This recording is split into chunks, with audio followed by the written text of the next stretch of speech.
So we're going to be introducing Dr. David Carpenter, and he wants to be called David if you speak with him afterwards.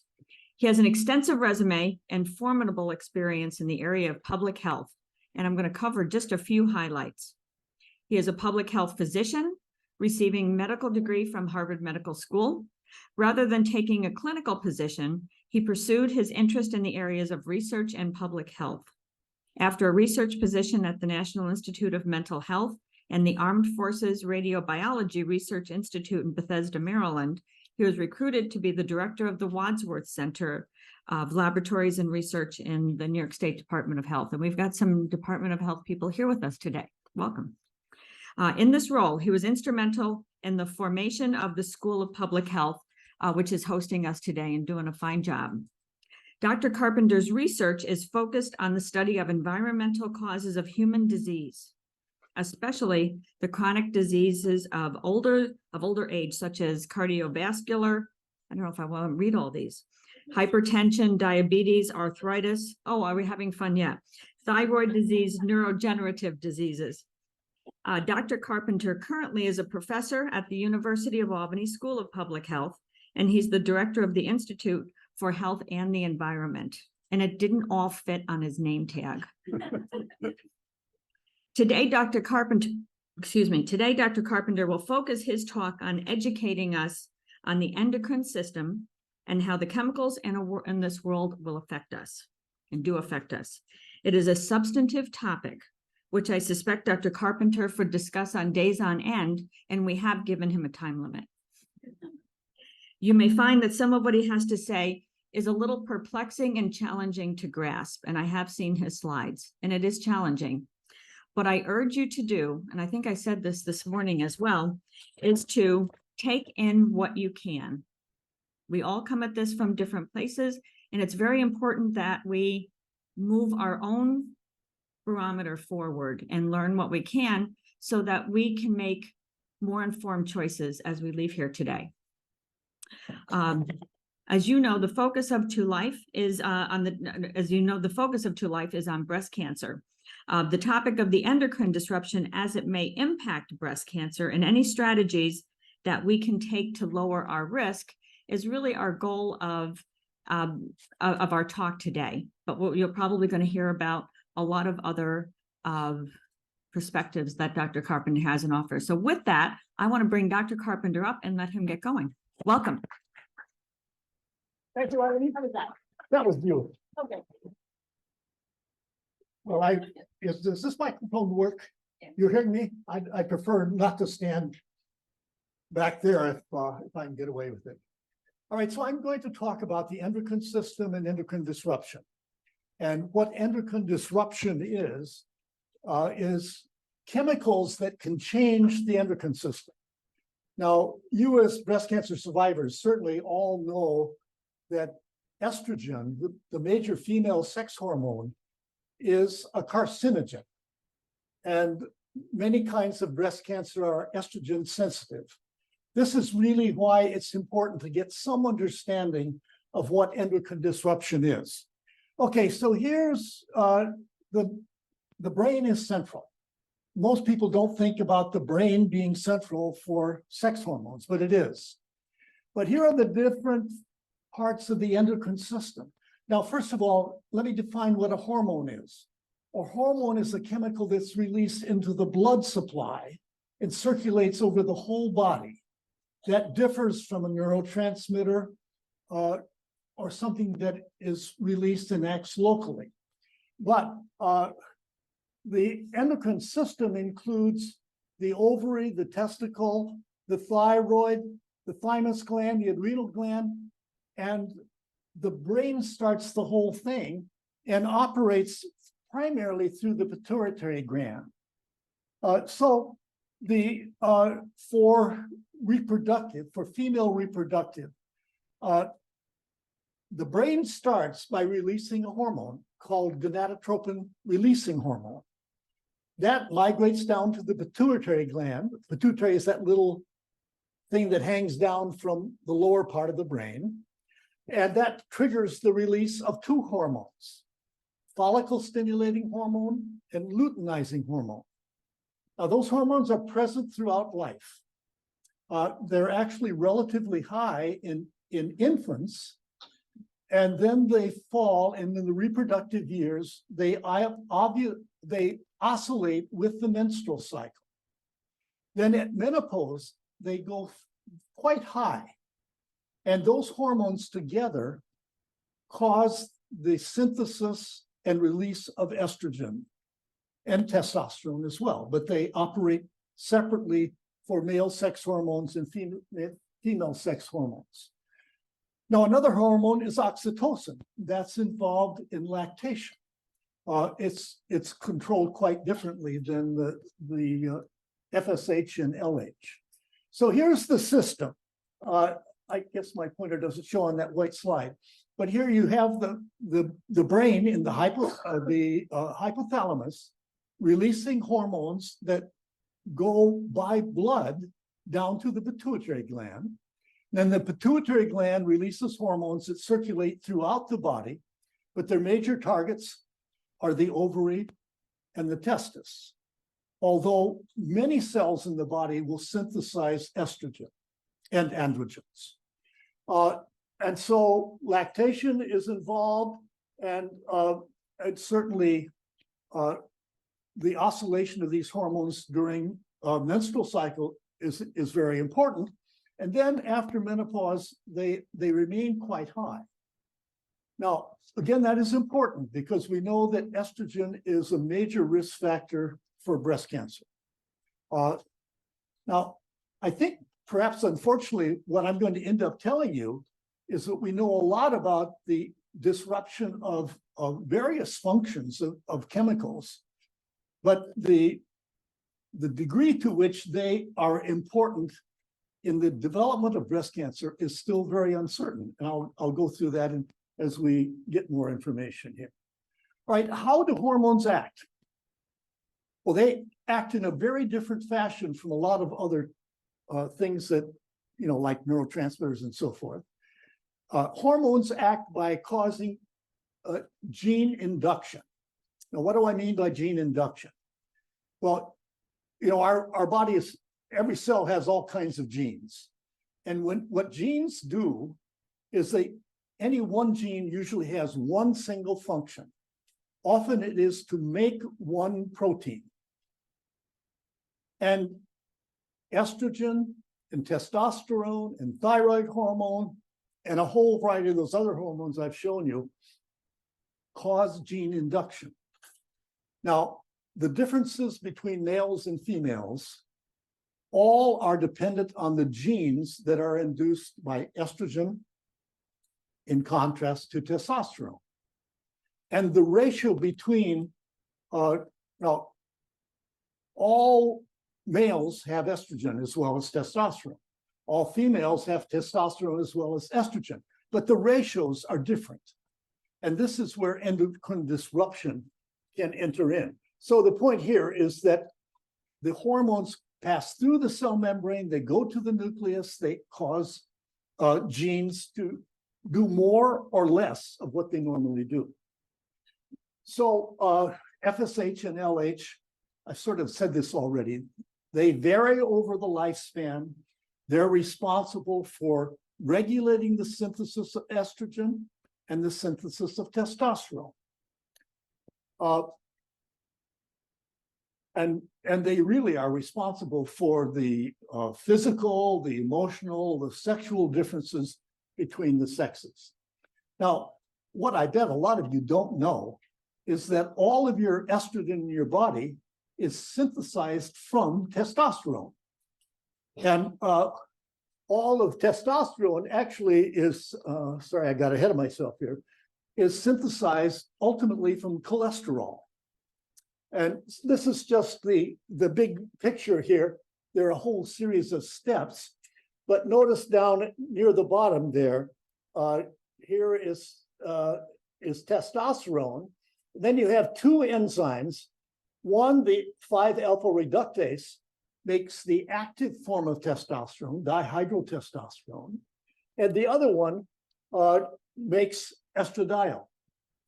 Now, this is important because these enzymes are targets for some chemicals that can change the ratio of estrogen or estradiol, the active form of estrogen, and dihydrotestosterone, the active form of testosterone. Okay, so I've said this. Endocrine disruption is when a chemical in the body screws up the balance between estrogen and testosterone. They act on other organ systems as well. I've done a lot of work with how chemicals change thyroid gland function. But in the context of what we're talking about today, we're going to talk about changes in the ratios between estrogens and testosterones. Now, they can act in two ways. In the case of what we're talking about today, it's this first thing that's really most important. These chemicals can bind to and activate the estrogen receptor, or in some cases, they can do what the second block says there. They bind to and block a receptor.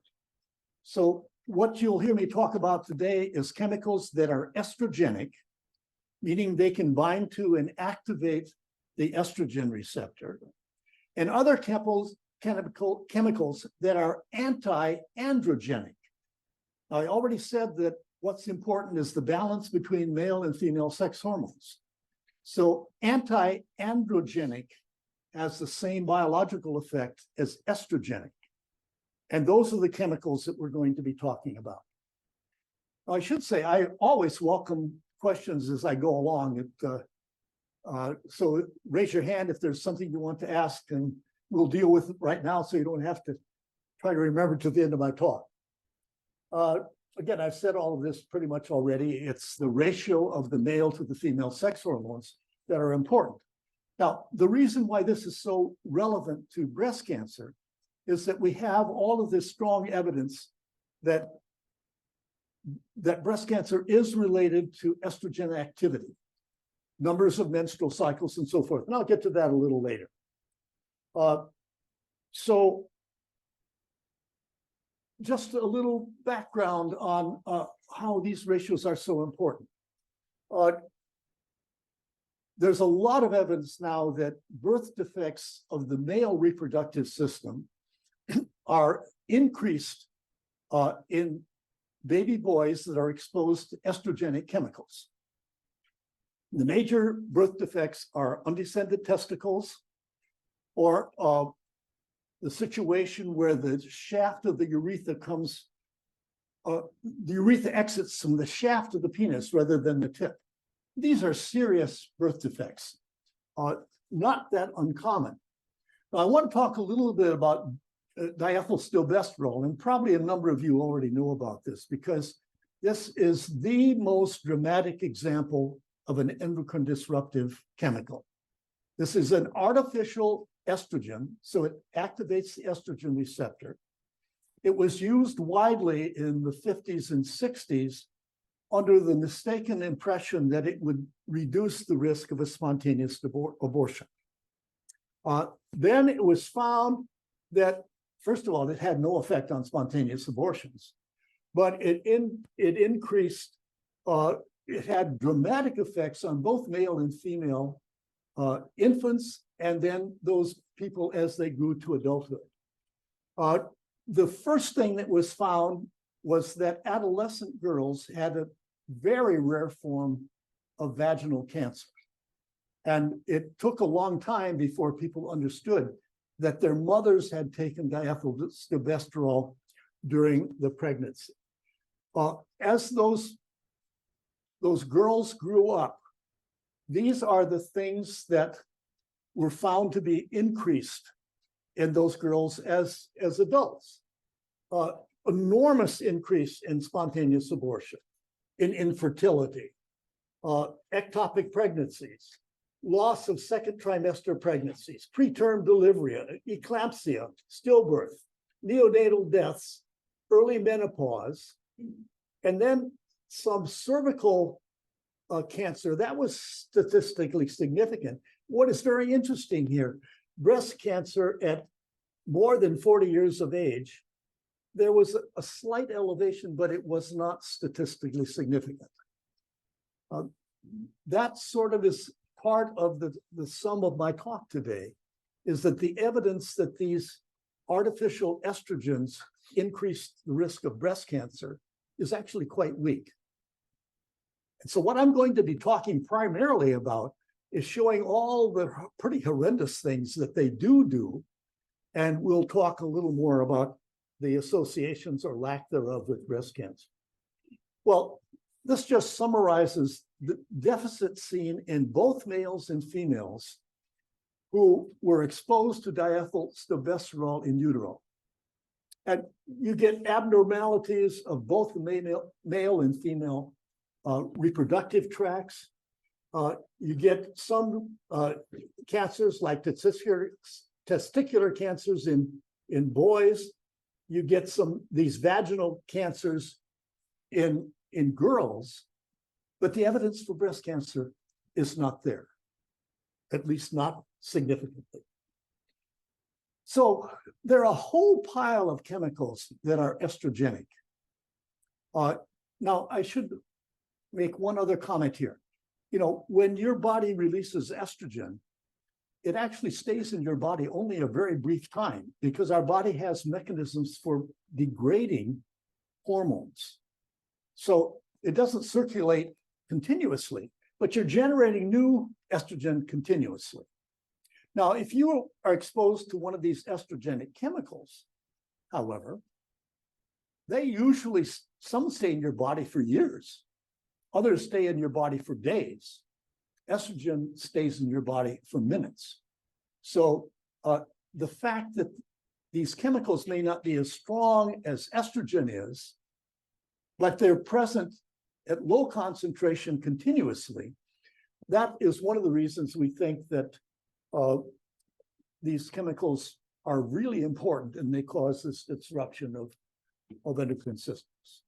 All right, this is probably stuff that you all know about, but let me just say again that breast cancer is now the major cancer in women, has surpassed lung cancer thanks to the fact that we've stopped smoking to a great degree.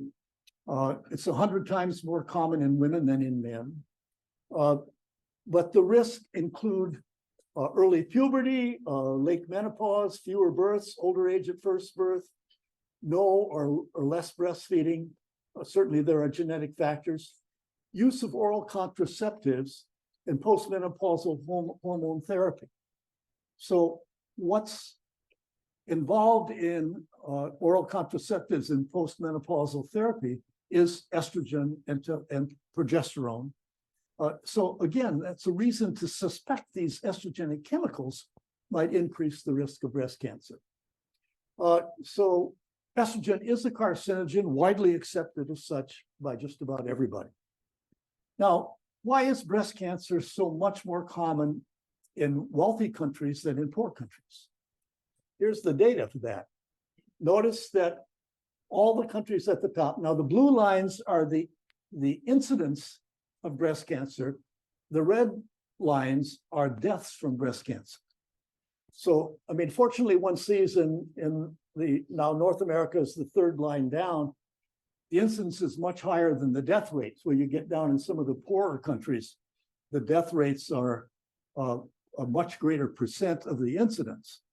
But why is the incidence so high in wealthy countries, Australia, Europe, US? Well, is it possible that we in developed countries have more exposure to these estrogenic chemicals? Well, I'll show you in a little bit that personal care products, especially makeup, cosmetics, these are loaded with estrogenic chemicals. And we use a lot more of those in wealthy countries than people in poor countries, African, Southeast Asian countries. People can't afford to buy all this makeup. So it's possible that that's a factor. But on the other hand, as I'll show you as we go along, we don't have that much evidence that these chemicals are important for breast cancer. So now it's difficult to study these things because when something causes cancer, the cancer usually doesn't appear for some period of time. Usually it's of the order of 20 to 40 years. Now, for leukemia, we know from the Hiroshima and Nagasaki events that leukemia peaked about 5 years after the atomic bombs were dropped. But for the other cancers, in those populations and other populations, it's usually 10 to 20 to 30 years. So when your breast cancer appears, trying to figure out what you were exposed to 30 years ago is very difficult. So that's a problem. Now, there have been a number of studies that have taken women that have breast cancer and took blood samples as compared to women that didn't have breast cancer to see if the chemicals in each study is looking at a different chemical, if they really are correlated with the risk of breast cancer. Most of those studies are not positive. Now, of course, that doesn't mean that those chemicals didn't contribute, but the evidence that they are really important is very weak. Personally, I suspect that they do contribute because of everything we know about estrogenic chemicals and estrogen itself, but the evidence is just not there. Now, what I'm going to talk about now is what we do know about the effects of these estrogenic chemicals. Some of these studies are in people, a lot of them are in rats and mice. But let me tell you, they're pretty dramatic. So, phthalates. Phthalates are major estrogenic chemicals. They're a family of many different chemicals. They're in plastic bags. They're in blood storage bags and tubing. They're in pharmaceuticals, especially in personal care products.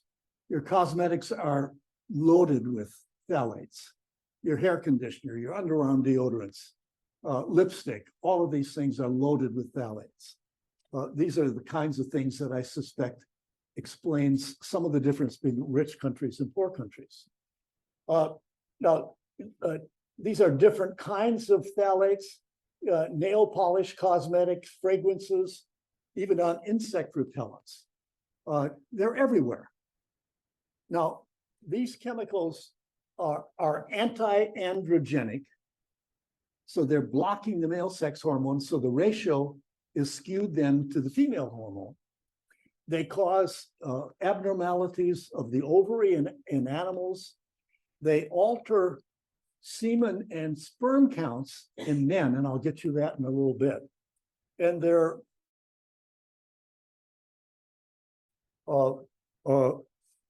events, especially in animals, that we have the evidence for. There's genetic development is screwed up in males. The semen quality is different. And of course, as with all of these kinds of chemicals, we have animal models, but sometimes the animals may not be exactly like humans, but we have mostly all the same genes. So if we find something in animals, it's pretty likely that the same effect is going to occur in humans. Well, I bet, yes. Sorry to interrupt. Is this up-to-date information, or is this research that was done years ago? This is very up-to-date information. I just saw some of the slides that said, 2000, 2001, 2005. I just want to make sure it was up to No, date. it's very up-to-date. Okay. It's the initial, I usually reference the initial findings, but that they have not been, they really aren't any different in the most recent studies. Okay. Thank you. Now, the first evidence here came from studies of rodents. And it's interesting that a marker for these estrogenic or androgenic chemicals was developed quite a while ago. And that was looking at the distance between the anus and the genitals in both male and female rodents. And what you find is that the distance in males is longer than it is in females. And that's true really for every species. Think of dogs and cats. but it's true also in humans. And by measuring that distance in animals that have been exposed to these chemicals that alter the ratio between male and female sex hormones, you can get some information. This was a study, again, this was done probably 10 years ago in California, where they measured the phthalates in the mother's urine and then looked to see whether the phthalates that the mother was exposed to altered the anogenital distance of her little boys. And these are boys up to about 2 years of age. And what they found, yes, these are 4 different phthalates. They all caused a statistically significant reduction in the anal genital distance of these little boys. They became more like little girls. They were feminized. That is shown here in a diagrammatic form. So the mean is that darker line in the center. The dark red blots are the highest levels of phthalates in the mother's urine. And what you see is there's a significant reduction in the anal genital distance of these little boys as they develop. Obviously, as child grows, that distance grows as well. Well, that's, concerning, but this is more concerning. This is looking at undergraduates at the University of Rochester and measuring their anal genital distance, the assumption being that this is a developmental thing, and what is characteristic of a little boy at 1 year of age is going to be characteristic of a man at 20. And they find that their sperm, both sperm count and concentration and the morphology, whether the sperm look normal or not, all of these are more abnormal in these young men that have a shorter anal genital distance. So the implication of this is a factor that is related to prenatal exposure to your mother's contaminant level. And it's causing an anatomical difference from what you would have in a male boy that had not been exposed to these things. And not only that, it causes a permanent change in reproductive physiology, resulting in reduced sperm count and increased infertility. Now, I showed you with DES infertility in women. This is infertility in males. And this is just a plot. Notice the one in the lower right-hand corner, because that's the more sensitive of these measurements. And while there's a lot of variability, as you would expect, but still statistically significant evidence that the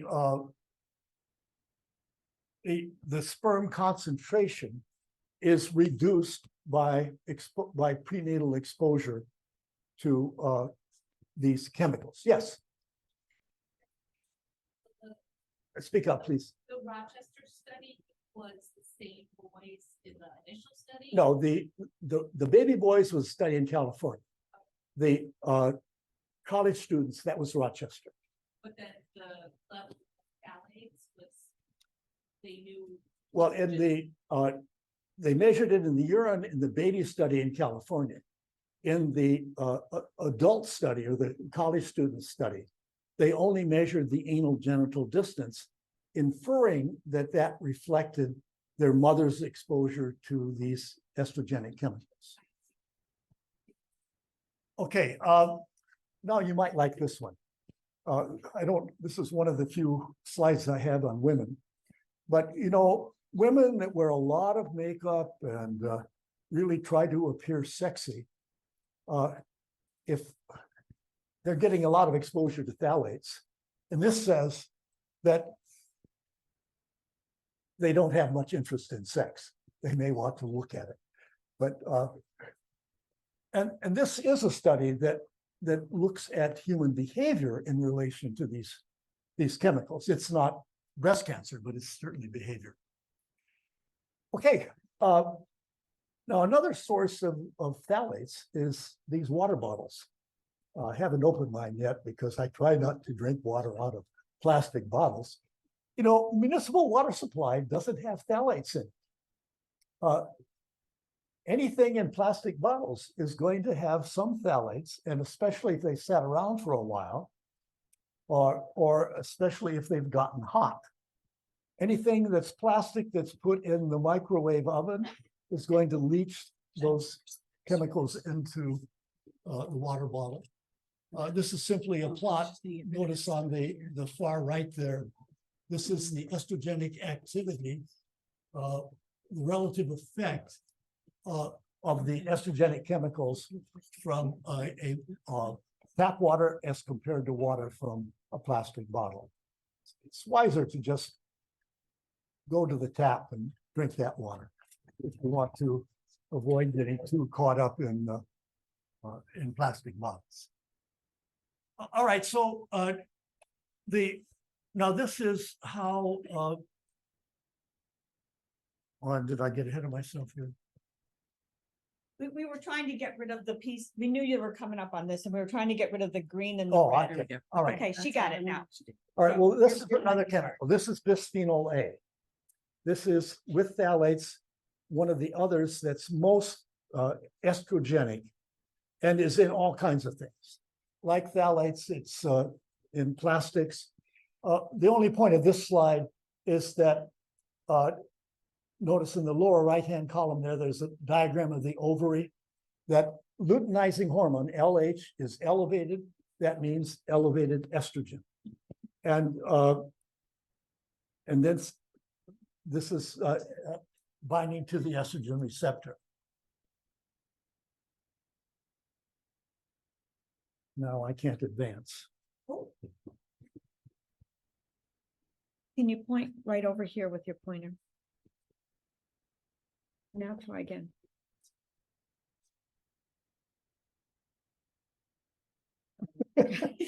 Sorry. I'll advance. Eileen screwed me up here. Apparently I did. He can't advance either. I am having trouble here. Okay, just a second, I think. Okay. Well, I can continue because a lot of this is, Oh dear. Okay, let me see what I can do. You keep well, going. BPA does pretty much the same things that phthalates do. And they're primarily dangerous when infants are exposed prenatally. But that's probably not the only time we're coming. Oh, All right, one more. There we go. No. So BPA, that's its structure. It's a fairly simple molecule. Now, phthalates and BPA don't stay in the body very long, just a matter of days, but that's still longer than estrogen does. So they line food bottles. A tin can is lined with BPA on the inside. Those composite dental fillings where you got rid of the old mercury amalgam, it's all BPA. You bite down on them and you get a little BPA out. So you know, they're used everywhere. We're all exposed to these things every day. Well, I still can't advance. okay, it caught it up again. All right, Oh, let dear. me just continue. So I was going to show some slides of what happens in rodents when they're exposed to BPA. It's probably, my time is getting along, so I probably will skip through that fairly quickly. But there's a very interesting study that was done. You know, mice and rats have a uterus that's got two wings to it, and they have multiple pups. And these investigators looked at what happened in a pup that, let's see, we get ahead to that. Okay, well, this is simply showing that this is again relevant to breast cancer. BPA in animals increases the risk of cancer, but not specifically breast cancer. So this is just the numbers of cancers in the upper left and how many cancers you have in animals that are exposed to BPA, the black bars, as compared to the blue bars, which are the controls. And at the bottom, it's the age of the animals when the cancers develop. But as I said, this is not specifically breast cancer. So the question is, with all of this evidence, even though it's in rats and mice primarily, why do we still have these chemicals? Now, there has been some restriction on BPA. And so now the chemical companies are making BPS. Structurally very much the same, but nobody studied it, so we don't know how bad it is. But that's what's being used now. It's unfortunately something that happens a lot with toxic chemicals. Well, this is work that was done, this was done quite a while ago, but it's still very relevant. I started to say that you have this situation in rodents where you have many babies in the uterus. And you have certain circumstances. Take the lower right. The blue is male, the orange or yellow is female. So you have a male fetus between two females. If you go up on that right-hand side, you have a male fetus between two males. And then on the other side, at the bottom, you have a female between two females, and up top, you have a female between two males. So what these people did was study. They first identified where these pups were in the uterus, and then studied their behavior as it went on. And what they found, as you would expect, the anal genital distance in the females was much shorter than the males. But if you go down to, where is it? Well, I guess the genital distance wasn't measured there. But what they found is that the females that were not by any males had earlier time to pregnancy. Girls have puberty earlier than boys do. They were very insensitive to testosterone, but they had a high sensitivity to BPA. Now, in contrast, the females that were between two males, they gave birth to more male pups. Their timing to first pregnancy was later, more like puberty in the males. Their sensitivity to testosterone was high, and their sensitivity to BPA was low. In terms of aggressiveness, the ones by two females were much less aggressive than the ones by two males. Males are more aggressive than females. And their home range was small if they were by two females, but high if they were by two males. So these females were, they were influenced by the testosterone that came from their partners in the uterus. They became more masculine in behavior, both in terms of onset of puberty and in terms of aggressiveness. This is an interesting experiment. They took 8 females that were by other females and 8 females by 2 males and looked to see how they survived. The females that were by 2 males were much more aggressive, and mice kill each other. And so what you see here is that the survival was much greater in a group of 8 females that were by other females than if they'd been by males, and then they showed other aggressiveness. So I think the point I'm trying to make here is that these chemicals change behavior. And it's not just something you see in mice, but it's something we can have some evidence in people. This goes back to DES, but this relates to the time to first estrus, that being puberty. And you see that those that were by no males were not influenced by BPA, by DES, those that were by two males were very much more sensitive. Okay, so the punchline here is that the ratio of estrogenic to androgenic sex hormones results both in physical differences, like anal genital distance, and permanent differences in sperm counts as adults, and fertility in both males and females, altered sex aggression and sexual behaviors. Now, again, this isn't really breast cancer. I'm not pretending that it is, but this is an indication of how critical this balance between male and female sex hormones is, and how so many chemicals in our environment that we are all exposed to every day influence this thing. Now, this is another human study. I do a lot of work with PCBs. They are known to be endocrine disruptors.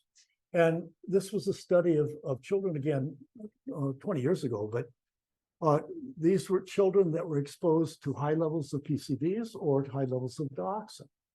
And what they found when the kids were studied at 2 years of age was the little girls that had been exposed to PCBs preferred to play with guns rather than dolls. But the little boys preferred to play with dolls rather than girls.